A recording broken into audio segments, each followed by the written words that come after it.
4 decades ago, shots would ring out, and moments later, the man of peace would lay dead on this balcony. From that moment on, this country, in fact the world, would change forever.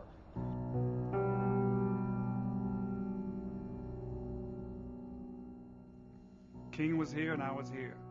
I said, guys, come on, let's go. We have a rally tonight after dinner. I turned to go down the stairs, and the shot rang out. Kapow!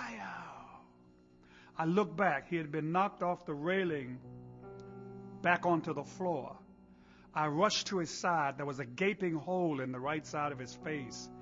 There was a bigger wound under his shirt. I could not see, but there was so much blood.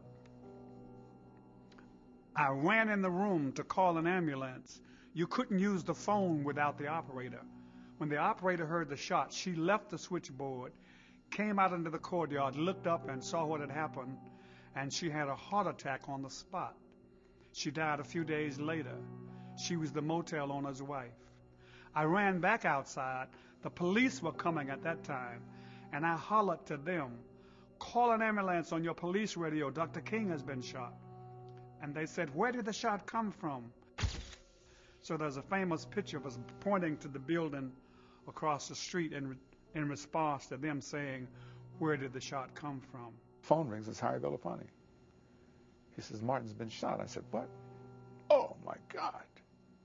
And he says, "Clarence, the king is dead." I said, "Get out of here. Martin is dead, Clarence."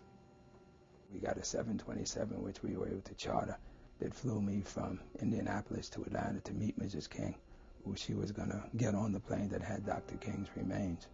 Some people would come up and say a prayer over the coffin and go and sit back in their seat, or some would just come up and just stand there and hold hands, and some would even hum. It was a moment in history. It was almost like the camera stopped and you could watch history. When I heard that Martin Luther King Jr. had been assassinated, I was very sad. Like many Americans, I cried. I felt like I lost my inspiration. I think that people don't realize the extent to which Martin Luther King's leadership came out of his suffering. There was nothing playful about it. I mean, even though he joked about it, when it came time to making a move, he knew it was going to cost him his life. And some began to say the threats, or talk about the threats that were out. What would happen to me from some of our sick white brothers. I have the feeling that Dr. King knew that something would happen to him because he spoke about it several times in very clear ways. But I never think there was something he feared. I think he always took it as inevitable. I miss being able to talk with him on the phone, seek advice. It's like if the issue was about a certain book or a certain issue or a certain private dilemma or problem, you could always turn to him because he was, as young as he was also our father figure and our prophet and our buddy.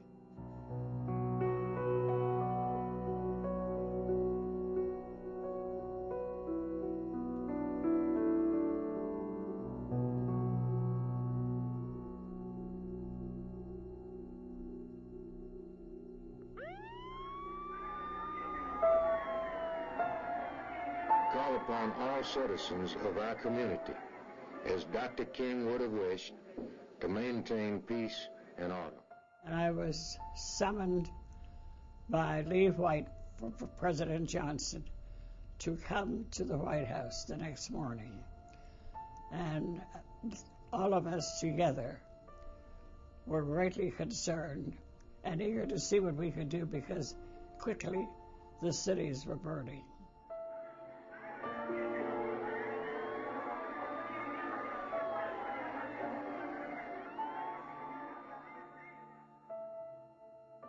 it was to be anticipated that